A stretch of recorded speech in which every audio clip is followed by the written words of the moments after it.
Hello all. Welcome to the current affairs sessions for prelims 2021 by IAS Network. So आज से we are starting with geography. So हम देखेंगे geography में we will be taking around 3 to 4 sessions and we will covering all the important current updates on geography. कुछ static portion भी हैं, जैसे El Nino हुआ, जैसे साइक्लोन्स हुए, जैसे अर्थक्वेक हुए, तो उसका हम थोड़ा सा स्टैटिक बैकग्राउंड को बिल्ड करेंगे और उसके ऊपर जो भी करंट अपडेट्स हैं we will be trying to cover it. So before that, try to like the video. Let's take a target of more than 100 likes on this video. So let's start. Now if you talk about, this is geography series. इस वाली series में we have covered some important news events related to geography in news, and also we have covered cyclones as a concept and what all dimensions cyclones can have, like how they are formed, how the naming is being done, what is the distribution, what were the recent cyclones in news. We will be dealing with them. So if any doubt, any issues, just contact me on this. So let's start. So the first geographical news was the seabed project 2030. So seabed 2030 project was recently in news. अब recently news में क्यों था? Because recently there was successful completion of mapping of ocean floor. Mapping of ocean floor. अभी mapping कितनी percent हो गई है? That is 1/5. That is 100% में से roughly around 20% क्या है? We have mapped the ocean floor. Ocean का जो floor है उसको mapping कर ली गई है. अब ये जो प्रोजेक्ट है seabed 2030, it is a collaborative project. Means it is a collaboration between two agencies. First is Nippon Foundation of Japan. This foundation is a non-profit international organization, and the other one is Journal Bathymetric Chart of the Oceans. So this is an international group. This is an international group of mapping experts. ठीक है, so it's an international group of various mapping experts from all over the world. We'll be looking at क्या होता है ये. अगर उससे पहले की अगर मैं बात करूँ, so bathymetry क्या होता है? If I want to discuss bathymetry, तो bathymetry is a measurement of shape and depth of ocean. तो अगर एग्जाम में आता है बैथीमेट्री क्या होती है, तो it's a measurement of shape and depth of ocean. ठीक है, तो एक कोलैबोरेटिव मॉडल था जिनको इन दोनों एजेंसीज ने मिलकर शुरू किया है. So it was launched at the UN ocean conference in 2017. ठीक है, the main objective was to map the entire ocean floor by 2030. ठीक है, तो 2007 के अंदर द प्रोग्रेस वॉज अराउंड 6%. 2020 में the progress went around 19%, which is nearly 1/5 of the entire ocean floor. तो अब इसे मैप करने से क्या मिलेगा? We will be getting some data. So for based on those datas we will be better able to do what? Policy making, and for sustainable ocean usage. We will be better comprehending how to make policies on sustainable ocean usage. And this particular thought process is in line with our SDG, Sustainable Development Goal number 14. What it says is, it says to conserve, Sustainable Development Goal number 14 says, it says to conserve and sustainably use the ocean resources. ठीक है, so it is this particular initiative is also in line with our SDG sustainable development goal number 14. तो इसमें process क्या रहता है? How it has been accomplish? It has been accomplish by using advance sonars. So various advance sonar technology is been used. Then we have used what? Underwater drones which usually forms our underwater unmanned vehicles. ठीक है, and robots are being used.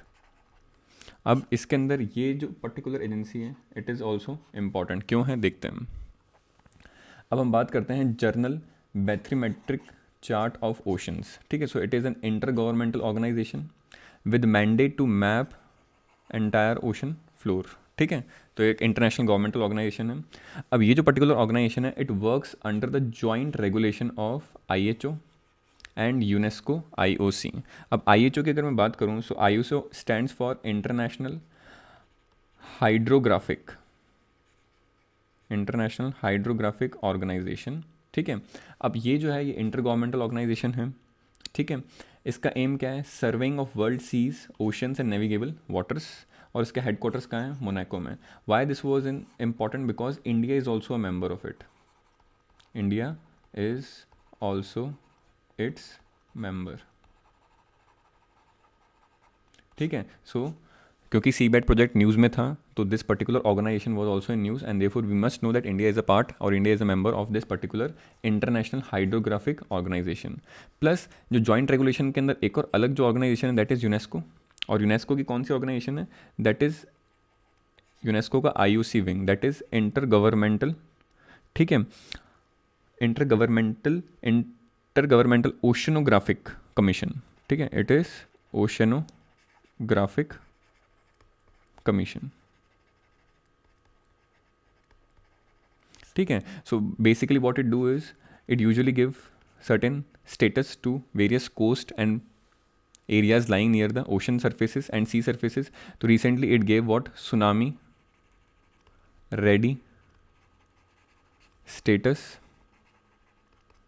to two beaches or two communities in Orissa. So we will be discussing this particular aspect in some other slide, but this is also related to waters, seas and high waters like oceans. और वहाँ पर क्या है कि they usually check the monitoring and tracking of all the hazard related aspects near the coastal areas. तो ये दो organizations important हैं. ठीक है, इनकी abbreviation को you need to know, and India is a part of this particular organization. ठीक है, अब next topic जो है that is red snow. अब red snow was recently found in Antarctica. ठीक है, some photographs of red snow were seen. अब this particular red snow was been prevalent in the northernmost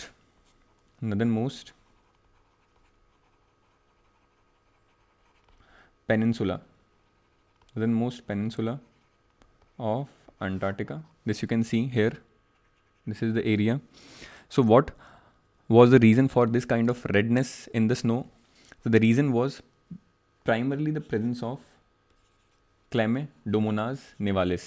अब this Chlamydomonas nivalis is an algae, ठीक है, which exist in snow near polar and glacier regions. ठीक है, तो glacier और polar regions के अंदर जो स्नो होती है वहाँ पर ये पर्टिकुलर टाइप की एल्गी हमें मिलती है. अब ये एल्गी क्या है, this algae carries a red pigment. ठीक है, ये जो एल्गी होती है इसका पिगमेंट कैसा होता है, red, and therefore it helps in keeping, ठीक है, in keeping the algae warm. ठीक है, रेड पिगमेंट उनको हेल्प करता है वार्म रहने के लिए. ठीक है, तो अगर मान लो ये जो बहुत सारी एल्गीज हैं इनकी एक कॉलोनी बन गई. ठीक है, तो यहाँ पर हमारे पास लेट सपोज ये हमारे पास आइस है. ठीक है, और आइस का इतना इतना जो पार्ट है that has turn red.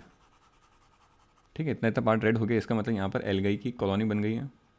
Therefore अब यहाँ पर जो हमारे पास सन है, ठीक है, so what sun is showing the incoming solar radiations.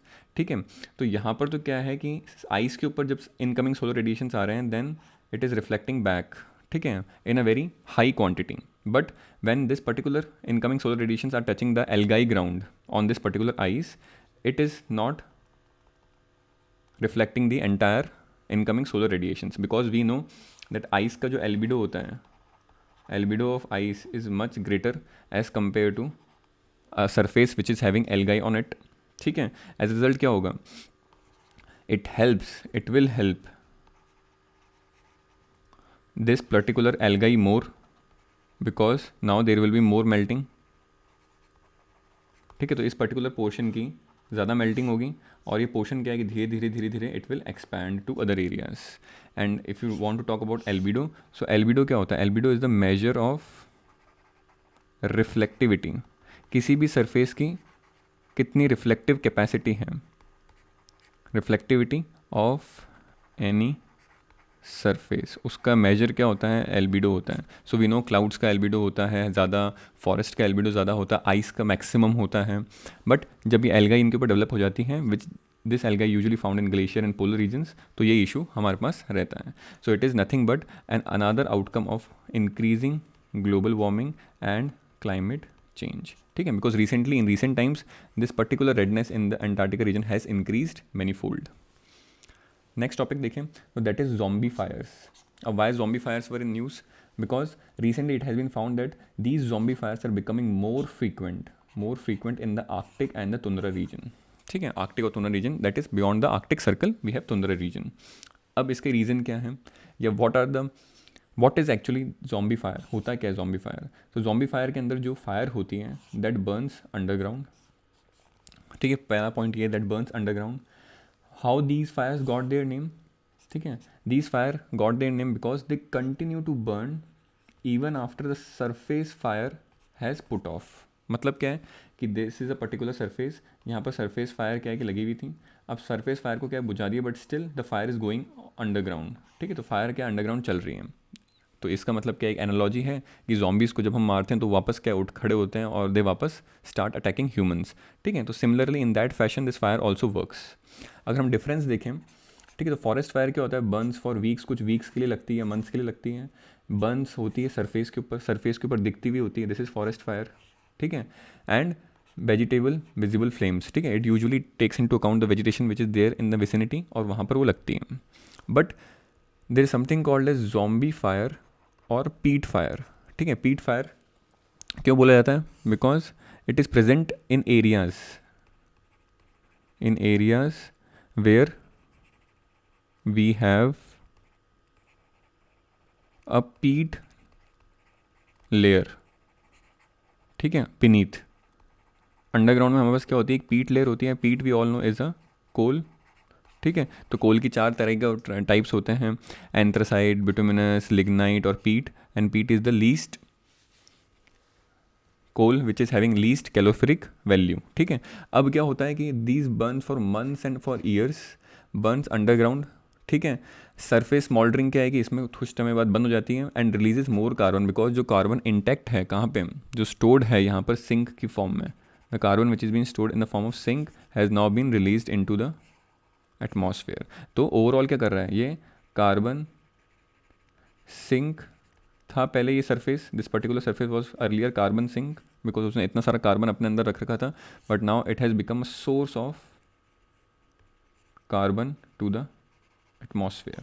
ठीक है, ये चीज़ क्लियर हो गई. अब इसका देखते हैं कि रीजंस क्या हैं why it has been increasing in recent times. ठीक है, तो अब अगर मैं बात करूँ, this is a particular surface.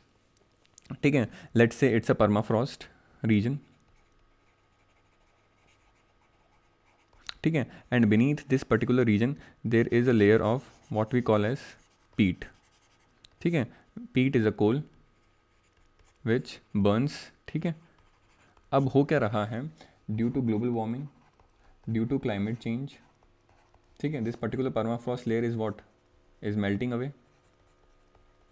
ठीक है, तो फर्स्ट रीज़न तो क्या हो गया, due to increasing global warming and climate change this particular permafrost layer is going to melt.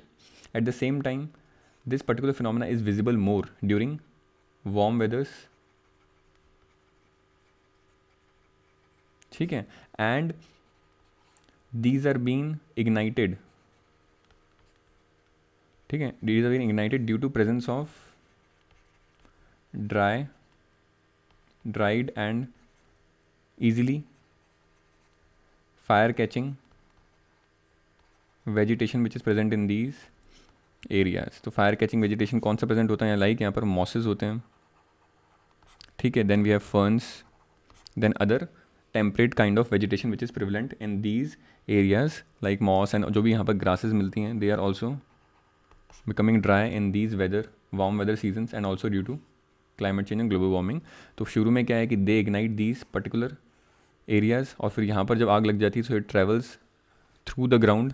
ठीक है, and it remains for many months and years along. तो ये सारा प्रोसेस है. डे 1 पे यहाँ पर वेजिटेशन में आग लगी, either due to global warming, due to warm weathers. ठीक है, और वार्म वेदर में क्या होता है, इस एरिया का जो तुंद्रा रीजन है, ठीक है, warm weathers are also a time of growing season, a growing season of vegetation. ठीक है, तो यहाँ पर लगी एंड देन इट ट्रेवल्स, और ये जो हमारी पर्टिकुलर है, ये दिस इज़ अवर पीट लेयर. ठीक है, नेक्स्ट टॉपिक अगर देखें हम तो the next topic is national atlas and thematic mapping organisation. So this particular organisation that is called as NATMO was recently in news. अब रिसेंटली न्यूज़ में क्यों थी? Because it published 4th updated version of कोविड-19 dashboard. ठीक है, अब इस national atlas and thematic mapping organisation का पर्पस क्या है कि it usually releases maps based on certain themes. ठीक है, तो यहाँ पर थीमेटिक मैप्स की बात हो रही है. थीमेटिक मैप्स का मतलब क्या हो गया? एक मान लो कोई मैप हो गया जिससे शोइंग अस पॉपुलेशन डेंसिटी. ठीक है, मान लो कोई मैप हो गया which is showing us literacy levels. ठीक है, तो ऐसी particular mapping organization which does और प्रोड्यूसेस और publishes such kind of maps based on certain themes. ठीक है, इज़ नेटमो. और नेटमो ने क्या है कि एक और थीम को इंक्लूड किया है और उसका 4th अपडेटेड वर्जन निकाला है विच इज़ कोविड-19. ठीक है, अब अगर बात करें नेटमो की, तो NATMO was formed in the year 1954 और उसका पहले नाम क्या था? National atlas of India. इसके जो फाउंडर थे that is S P Chatterjee. इसका जो headquarter that is in Kolkata.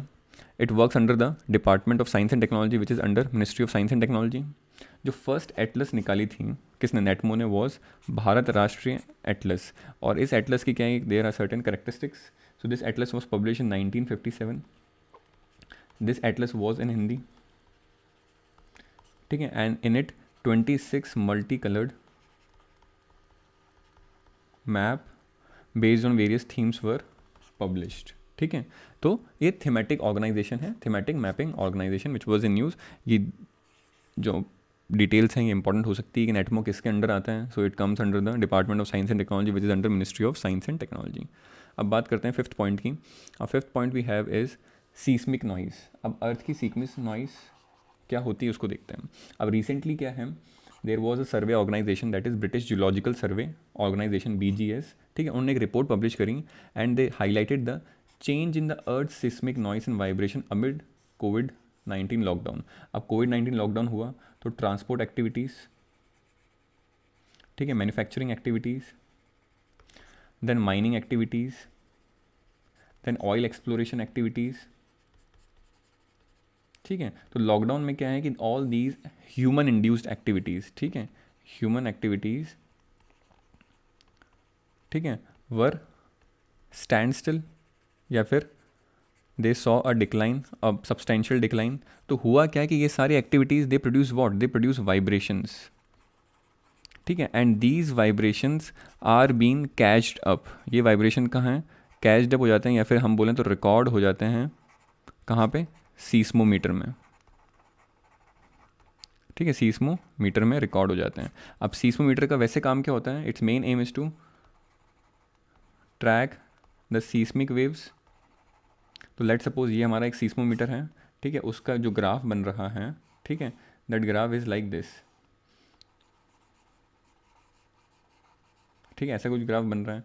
But now due to the vibration which is been created by these different human activities, इसका ग्राफ कैसा बनता है हमारे पास? It has been seeing certain spikes. ठीक है, तो बट हुआ क्या, ये जो स्पाइक्स होते हैं which is different from the seismic waves been observed in this particular spikes are called as seismic noise. ठीक है, विच इज़ ऑल्सो रिकॉर्डेड. अब होता क्या है कि सीस्मिक वेव, अगर सीस्मिक नॉइस ज़्यादा होती हैं तो जो अर्थक्वेक्स होते हैं, ठीक है, earthquakes which are of low magnitude, ठीक है, लो मैग्नीट्यूड होते हैं, they are not recorded properly. ठीक है, बिकॉज उतना ज़्यादा वाइब्रेशन तो कौन भी प्रोड्यूस कर रहा है? उतना ज़्यादा वाइब्रेशन तो this particular seismic noise is also producing. तो जो छोटे अर्थक्वेक्स हो रहे हैं कहीं भी, जो छोटा प्लेट मूवमेंट हो रहा है कहीं भी अक्रॉस द ग्लोब, वो क्या है कि नोटिस नहीं हो पाता है साइंटिस्ट के द्वारा. Because scientist will be confuse with the seismic noise और द स्मॉल अर्थक्वेक्स. बट अभी क्या देखा गया है कि there has been a change, और change we can say there has been a reduction in the seismic noise. ठीक है, ड्यू टू कोविड नॉकडाउन. ठीक है, because the persistent vibrations of the ground due to these human activities were reduced. ठीक है, ये simple सी बात clear हो गई है. तो now scientist are saying that they will be better able to report these और record these low magnitude earthquakes. ठीक है, यूजुअली क्या होता है कि जो ग्राउंड होता है हमारा, ठीक है, तो ग्राउंड के अराउंड 100 मीटर्स पे, ठीक है, द सीस्मोमीटर्स हैव बीन फिटेड. ठीक है, तो ग्राउंड के 100 मीटर बीनीथ क्या है कि इनको फिट किया जाता है ताकि ग्राउंड का जो वाइब्रेशन है due to transportation, mining and manufacturing activities वो नेग्लिजिबल हो जाए. तो उसको देखते हुए यहाँ पर रखा जाता है. But still they observe and record certain seismic noise. तो बट अब क्या है कि कोविड ट्रेंड के चक्कर में, लॉकडाउन के चक्कर में दे हैव बीन रिड्यूस्ड। अब हम बात करते हैं साइक्लोन्स की, ठीक है। So will be taking a look on cyclones in an entire perspective. अब why this topic is important for prelims, because in the year 2020 cyclone Amphan, ठीक है, इसको प्रोनाउंस करते हैं Amphan, was formed over the Bay of Bengal, ठीक है, and it intensified and turn into a super cyclonic storm, ठीक है, super cyclonic storm में बदल गया था। अब सुपर साइक्लोनिक स्टॉर्म कब बोलते हैं? When the wind speed which is sustaining for 3 minutes is greater than 220 kilometre per hour, ठीक है। So this is a scale of naming the cyclones as super cyclonic, extremely severe cyclonic storm, very severe cyclonic storm, cyclonic depression and depression. तो this scale has been given by IMD, ठीक है, तो इसको ध्यान रखना। तो super cyclonic था, तो सुपर साइक्लोनिक के अंदर द एग्जामिनर कैन आस्क कि जो विंड स्पीड थी that has been greater than 221 kilometre per hour, ठीक है। Also the second super cyclone कौन सा है? दैट इज सुपर साइक्लोन है। तो सुपर साइक्लोन कहाँ पर आएगा हमारे पास, ठीक है, तो it was a second super cyclone since 1999, ठीक है, जो अम्पन है अभी 2020 में हुआ है, तो लास्ट कब हुआ था? 1999 में। Also in another incident Mumbai has been hit by a cyclone called cyclone Nisarga after a gap of 129 years, ठीक है। तो मुंबई कोस्ट पे यूजुअली साइक्लोन्स नहीं आते हैं, अरेबियन सी में, ठीक है, अरेबियन सी में ऑल दो साइक्लोन्स डेवलप होते हैं, बट मुंबई कोस्ट में there was no cyclone reported till the last 129 years. तो अब इसलिए साइक्लोन टॉपिक बहुत इंपॉर्टेंट है। तो साइक्लोन्स की अगर बात करें तो cyclones are intensive low pressure centres, ठीक है, फॉर्म्ड ओवर ट्रॉपिकल सीज, ठीक है, that's why you call them as tropical cyclones, ठीक है। तो साइक्लोन्स की बात जो हो रही है यहाँ पर कौन सी हो रही है? ट्रॉपिकल साइक्लोन्स की, ठीक है। और there are other types of cyclones also which is called as extra tropical, ठीक है, और temperate cyclones which are beyond 23 degree and a half north and 23 degree and a half south. तो इसके जो बियॉन्ड होते हैं उन्हें क्या बोलते हैं हम? ये बोलते हैं, और इसके जो अंदर होते हैं इनको क्या बोलते हैं हम? ट्रॉपिकल साइक्लोन्स, ठीक है। अब क्या है कि these are intense low pressure centres formed over tropical seas which formed a closed air circulation whirling motion as a result of upward movement of hot air which is subjected to Coriolis force। अगर हम basic climatology की बात करें तो climatology में जो basic फंडा काम करता है that is of low pressure and high pressure. अब ये लो प्रेशर हाई प्रेशर कैसे बनता है? लेट सपोज यहाँ पर लो प्रेशर है, अभी लो प्रेशर बना कैसे? बिकॉज यहाँ पर जो हीट है वो बहुत ज़्यादा है, ठीक है। तो यहाँ पर लो प्रेशर होगा, जो मॉलिक्यूल्स होंगे यहाँ पर ऊपर present, they will be travelling in different direction far away from each other. तो यहाँ पर क्या बन जाएगा? एक लो प्रेशर बन जाएगा, because the molecules have been separated apart due to more heat energy. As result क्या होगा कि यहाँ की जो एयर होगी दैट विल गो अपवर्ड्स, ठीक है, and creating a high pressure over here, ठीक है। Similarly if low pressure is there, there might be the incoming of wind from other high pressures located in the surroundings, ठीक है। तो यहाँ पर भी क्या होगा? हाई प्रेशर से यहाँ पर होगा, and this particular wind will be diverging from above to create high pressure here, ठीक है। तो क्या है कि heat energy is making the molecules to spread away in the space, and as a result low pressure is created, the winds will be having an upward trajectory, they will be diverging from this particular point of high pressure in the upper atmosphere and they will be subsiding to other surrounding areas and creating high pressure on the surface again, ठीक है। तो ये सब चीज़ें we all know, ठीक है। अब cyclone क्या होता है? This cyclone is nothing but N intense low pressure centre. ये बहुत ज़्यादा क्या है कि strong intense low pressure centre बन जाए, ठीक है। और यहाँ पर क्या है कि जो सराउंडिंग हाई प्रेशर से वहाँ से जो विंड आ रही है that winds comes under the influence of what we called as Coriolis force, ठीक है, जो डेफिनेशन में यहाँ लिखा हुआ है, ठीक है। And it gives a whirling motion to it forming a cyclonic system, ठीक है। तो ये इसका पूरा जिस्ट है, ठीक है। अब इम्पॉर्टेंट प्री कंडीशंस क्या है for this particular intense low pressure centre to be created? जो सी सरफेस है यहाँ पे उसका जो टेम्परेचर होना चाहिए that should be higher than 27 degree Celsius. So it should be equal to और higher than 27 degree Celsius, this is a precondition. Then presence of Coriolis force, ठीक है, विच इज़ अ फॉल्स और pseudo force. और ये क्यों होता है? Due to the movement of earth and that movement और rotation of earth will is from west to east, ठीक है। Then small variations in the vertical wind speed. अब मान लो यहाँ पर जो विंड चल रही है, यहाँ ऊपर जो हवाएं चल रही हैं, अगर इनका ये बहुत तेज़ होंगी तो क्या हो जाएगा, सिस्टम पूरा क्या हो जाएगा, डिस्ट्रॉय हो जाएगा। It system will not be sustained, ठीक है, सस्टेन नहीं रह पाएगा। देयरफॉर जो वर्टिकल विंड स्पीड होनी चाहिए, जो आसपास की विंड्सों की वर्टिकल स्पीड होनी चाहिए, उनमें क्या है कि वेरिएशन क्या होना चाहिए, दैट शुड बी लेस। ठीक है, इसको क्या बोलते हैं, एक और चीज़ बोलते हैं इसको विंड शीयर। तो विंड शीयर क्या होना चाहिए, लेस होना चाहिए, ताकि सिस्टम क्या है, एक बार पूरे अच्छे तरीके से मैच्योर हो जाए, ग्रो हो जाए। Then there should be preexisting of a weak low pressure area और weak low level cyclonic storm यहाँ पर होना चाहिए, जो हमारे पास था ही पहले, कहाँ पर, सी सरफेस पे। Then upper air divergence above the sea level, और यहाँ पर क्या है कि फटाफट विंड का डाइवर्जेंस होना चाहिए, ताकि यहाँ से क्या है कि जो इनपुट हो रहा है किसका, अपवर्ड विंड्स का, this input will be on a continuous and a faster level. ठीक है, तो ये पर्टिकुलर प्री कंडीशन है साइक्लोन की। अगर हम बात करें आगे, तो हाउ साइक्लोन्स आर फॉर्म। ठीक है, तो although it's a topic of mains के अंदर इट हैज़ ऑलरेडी बीन आज कि साइक्लोन कैसे बनता है, तो हमें पता है 3 स्टेजेस हैं, दैट इज़ इंसिपिएंट और द इनिशियल स्टेज। ठीक है, then we have mature stage, ठीक है, in which the cyclone actually becomes more mature, ठीक है, and grows in a very quicker way. And third is the decay stage, when the cyclone actually makes a landfall on any coast. ठीक है, तो यहाँ पर होता है। So these are the 3 stages you can read from here. अगर हम बात करें तो for your mains this particular slide is important. ठीक है, तो यहाँ पर क्या है कि शुरू में the temperature was high enough, higher than 27 degree Celsius, as a result of which यहाँ पर क्या हुआ, हमारे पास लो प्रेशर सेंटर क्रिएट हुआ, और लो प्रेशर सेंटर क्रिएट हुआ, therefore the wind started an upward movement, that is creating an high pressure over the upper atmosphere. अब यहाँ पर क्या हुआ कि जैसे ये जो विंड्स हैं they cross the dew point, ठीक है, ड्यू पॉइंट क्रॉस हुआ तो ये विंड्स का क्या हो जाएगा, they will be setting a process of condensation, and condensation के बाद यहाँ पर क्या बन जाएंगे हमारे पास, clouds, and these clouds due to moisture, more moisture availability. Moisture availability ज़्यादा क्यों है, because these are formed on sea, तो मॉइस्चर बहुत ज़्यादा होता है, and therefore they will be forming what, bands of cumulonimbus clouds.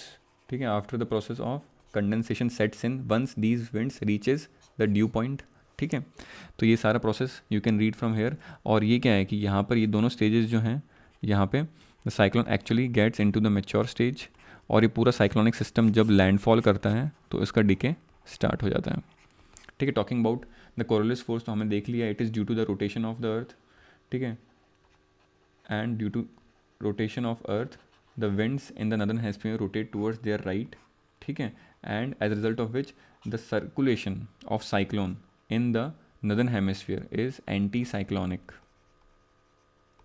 ये anti-cyclonic होता है कहाँ पे, northern hemisphere में, and we know that due to Coriolis force the wind in the southern hemisphere rotate towards their left, ठीक है, and therefore in southern hemisphere जो cyclonic movement होता है tropical cyclones का, that is towards the clockwise direction।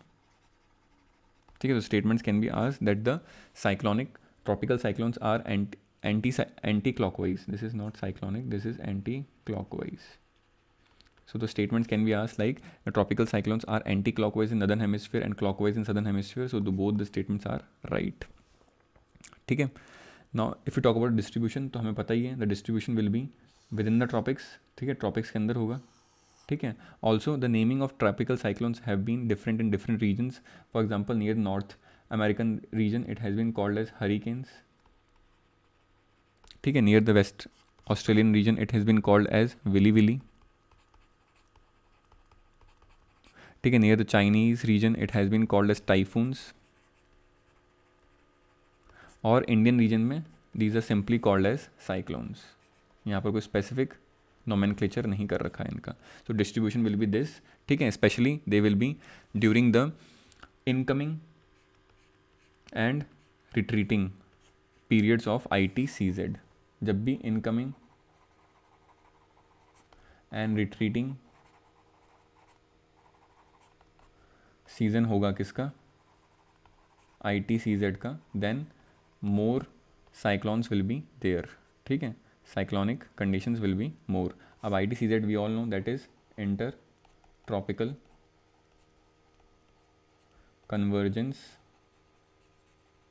Zone, ठीक है. So this is all about distribution. Now if you talk about the naming of cyclones, ये बहुत important है, ठीक है. Naming of cyclones has already been asked in mains के अंदर एक पूरा 10 मार्क का क्वेश्चन आ चुका है प्रीवियस यूपीएससी पेपर्स के अंदर.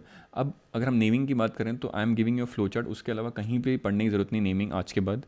अब इसके अंदर हम देखें तो नेमिंग के लिए बॉडीज़ कौन कौन सी रिस्पॉन्सिबल हैं, what are the bodies responsible for naming. That is first is WMO, that is World Meteorological Organization. और दूसरी कौन सी बॉडी रिस्पॉन्सिबल है, that is United Nations Economic and Social commission for Asia Pacific, ठीक है. Economic social commission for Asia Pacific region, ठीक है. So these are the bodies responsible for naming of cyclones. So these particular bodies were formed in 1972 and they set up what we call as regional bodies. So there are 5 regional bodies have been set up under these particular framework. अब ये 5 regional bodies हैं, उसके अंदर क्या है कि this is one regional body, this is another regional body, this is another and this is another. तो अब हमारे लिए इम्पॉर्टेंट कौन सी है, हमारे लिए ये वाली बॉडी इंपॉर्टेंट है which is covering this particular area जहाँ पे इंडिया आता है. And this particular regional body is called as WMO और UN एस्केप, ठीक है. पैनल ऑन ट्रॉपिकल साइक्लोन्स, ठीक है. तो हमारे लिए ये वाली पर्टिकुलर इंपॉर्टेंट है, तो ये इसको हम यहाँ ले आएंगे. तो this particular regional body is important for us, ठीक है. अब इन पर्टिकुलर रीजनल बॉडीज़ की there is also something called as regional specialised meteorological centres, ठीक है. इन पर्टिकुलर रीजनल बॉडीज़ के अंदर, ठीक है, जो 5 रीजनल बॉडीज़ हैं इनके अपने अपने क्या हैं, स्पेशलाइज्ड मेट्रोलॉजिकल सेंटर्स हैं which is called as RSMC, ठीक है. RSMC बोला जाता है. और इसके अंदर इस पर्टिकुलर रीजनल बॉडी के अंदर जो RSMC है that is in Delhi and which is responsible for naming of cyclones in the region. अब ये रीजन कौन सा हमारा, ये नॉर्थ इंडियन ओशन रीजन है विच इज़ रफली covering Arabian Sea and Bay of Bengal, ठीक है. इसमें ध्यान रखना African region is not included, although African region forms a part of Arabian Sea, मगर अफ्रीकन रीजन को they have been taken with another aspect, ठीक है. तो यहाँ पर अभी रिसेंटली क्यों यूज़ में था ये, रिसेंटली क्या है, जो रीजनल स्पेशलाइज्ड मेट्रोलॉजिकल सेंटर है हमारा IMDB, ठीक है, उसने अप्रैल 2020 के अंदर released a new list of names of 169 tropical cyclones, ठीक है. तो 169 ट्रॉपिकल साइक्लोन्स का एक नई लिस्ट बनाई गई है 2020 अप्रैल के अंदर. और ये जो लिस्ट है इसमें क्या है कि 13 नेम्स दिए गए थे by each 13 member countries of the region. और रीजन कौन सा, North Indian Ocean which is country surrounding mostly the Arabian Sea and Bay of Bengal. तो हम देखते हैं इसमें 13 मेंबर कंट्रीज़ भी इंपॉर्टेंट है और क्या क्या कैसे कैसे नेमिंग होता है वो भी इंपॉर्टेंट है. नेक्स्ट स्लाइड पे देखते हैं. अगर हम बात करें तो दीज आर द 13 कंट्रीज़, ठीक है, जो हमारे रीजनल सेंटर के अंदर आती हैं और इनका जो नेमिंग इन्होंने दे रखा है. So this is like this. तो ये अल्फ़ाबेटिकली अरेंज्ड है, these countries have been arranged alphabetically. Therefore Bangladesh is on the first and Yemen is on the last. ये 13 कंट्रीज़ हैं, ठीक है. इन्होंने सबने 13 नेम्स दिए हैं एंड दीज आर 13 नेम्स. अब इसको नेमिंग होती कैसे है, नेमिंग का सीक्वेंस क्या रहेगा, स्टार्टिंग फ्रॉम कॉलम 1, ठीक है. आप स्टार्ट करो सीक्वेंशियल बेसिस पे, ठीक है. सीक्वेंशियली कैसे स्टार्ट करोगे आप, जैसे पहले क्या होगा, बांग्लादेश ने निसार्ग दे दिया, फिर इंडिया ने गति दे दिया, फिर उसके बाद क्या है कि ईरान ने निवार दे दिया. ऐसे करते करते you will be coming through this.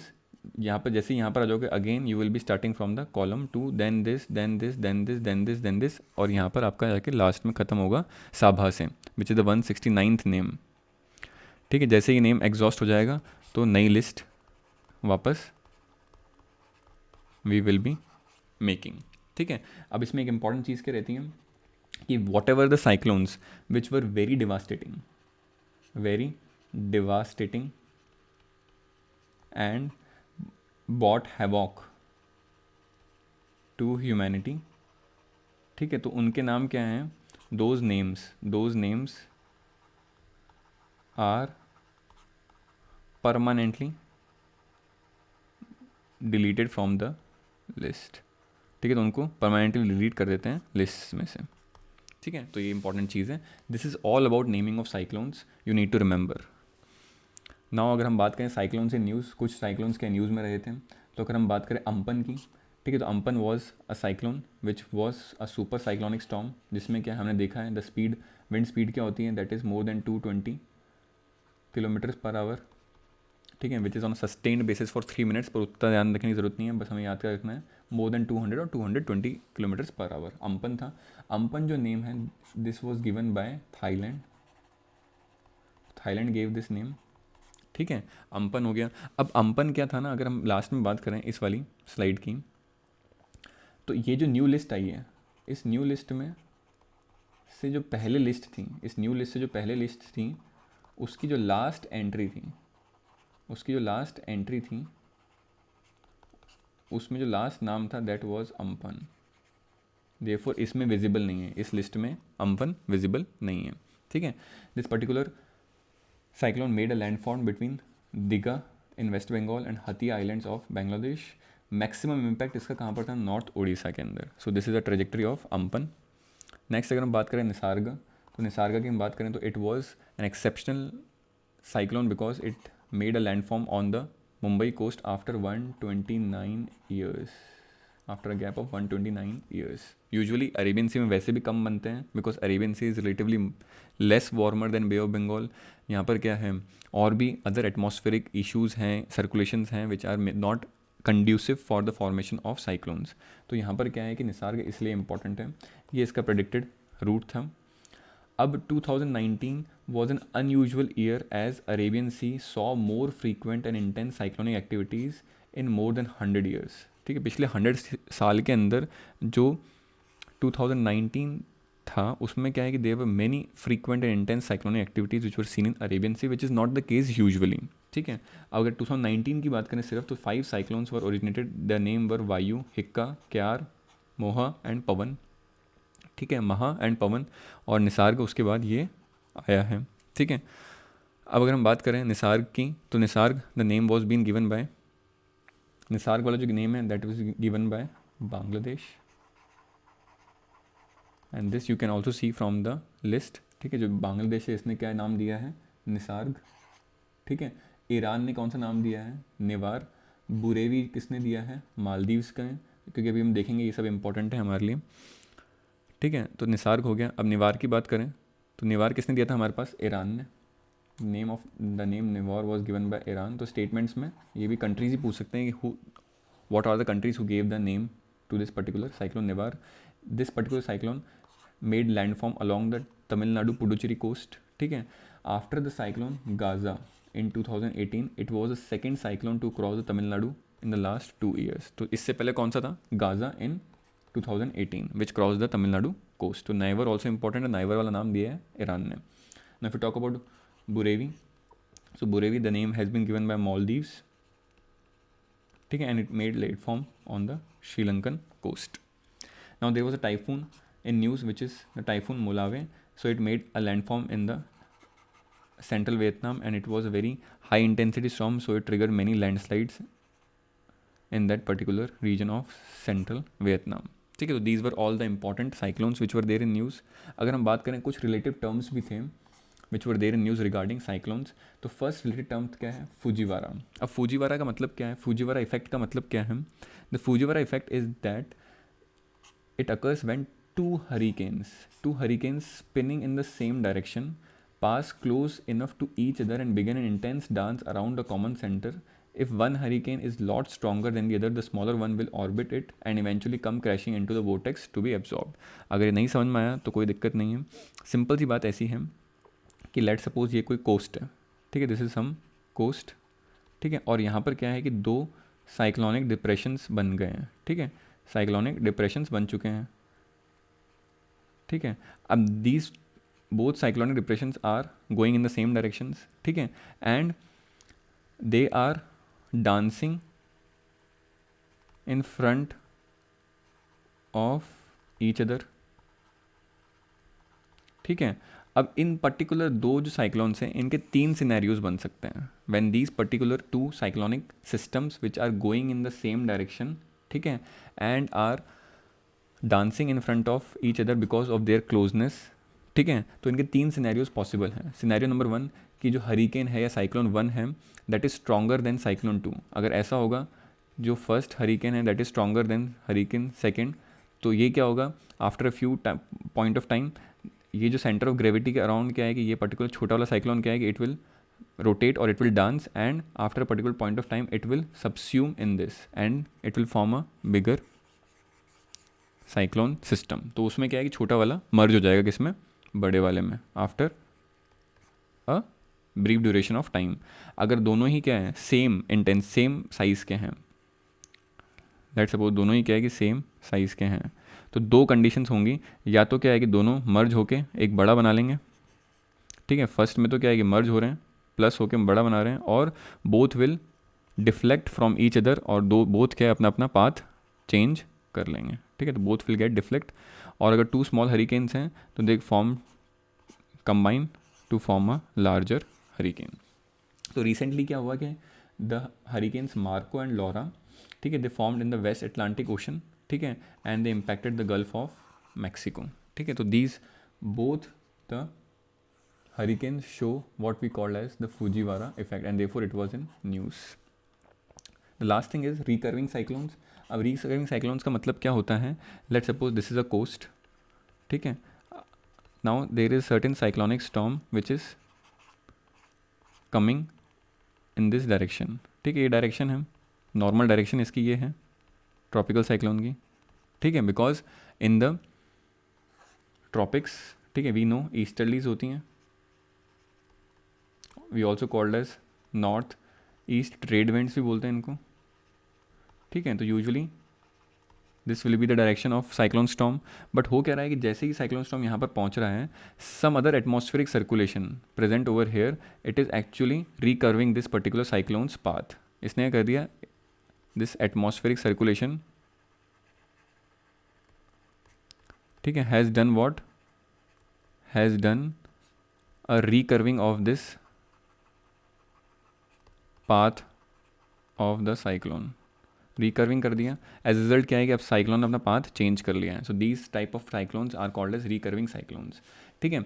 On its way to diminish, cyclone gets a sort of a second wind, ठीक है, जैसे ही लैंडफॉल यहाँ पर होने वाला था, जैसे यहाँ पर क्या है कि डिके होने वाला था, इसको क्या है कि एक अनदर एटमॉस्फेरिक सर्कुलेशन ने, विच कैन बी लोकलाइज्ड और which can be global, like the westerly jet streams के इन्फ्लुएंस में भी आ सकता है। अगर मान लो वेस्टर्ली जेट स्ट्रीम्स क्या है कि थोड़ा सा low level westerly jet streams अगर मिल जाए यहाँ पर इस पर्टिकुलर साइक्लोन को, then also it can be deflected towards east again, ठीक है।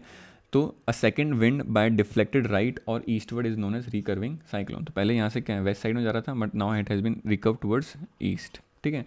This is due to air currents in the local atmosphere, ठीक है। तो यहाँ पर local circulation can also deflected and also westerly jet streams can also deflect this particular cyclone. अगर इस cyclone के अंदर क्या है कि एक अच्छी हाइट है ऑफ क्यूमुलोनिम्बस क्लाउड्स, तो उनको जैसे मान लो साइक्लोनिक, ठीक है, इसके क्यूमुलोनिम्बस क्लाउड्स हैं, तो यहाँ पर क्या है कि एक दूसरी विंड आके इनको ईस्ट में ड्रिफ्ट कर देगी।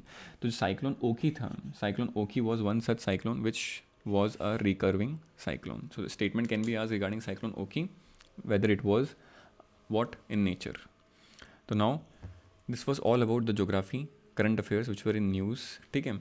So we have covered some topics in this and we have covered a static portion called as cyclones. तो cyclones के अंदर देखा कि what are cyclones, how they are formed, what is the direction of cyclones in northern hemisphere, southern hemisphere, उसके बाद हमने distribution देखा उनका, then we talked about the related terms with cyclones like the Fujiwara effect, like the recurving cyclones, then we talked about cyclones in news, and most importantly we did talked about the naming of cyclones. Naming of cyclones mains में already आ चुका है, there high chances कि prelims में statement form में again it can come. So WMO and UN ESCAP are the two agencies are responsible. उन दोनों agencies की क्या है कि देर आर 5 रीजनल बॉडीज़, तो उनकी जो 5 रीजनल बॉडीज़ में से WMO UN escape on tropical cyclones हैं वो हमारे को रिलेटेड करती हैं, और उनके अंदर एक स्पेशलाइज मेट्रोलॉजिकल सेंटर होता है, that is IMD in our case, which brings और which ask all the member countries, जो कि 13 मेंबर कंट्रीज़ हैं, उनसे बोलता है कि अपनी लिस्ट दो किसकी साइक्लोन्स के नेम की, और उसको वो क्या है कि रिन्यू करता रहता है as soon as the list gets exhausted.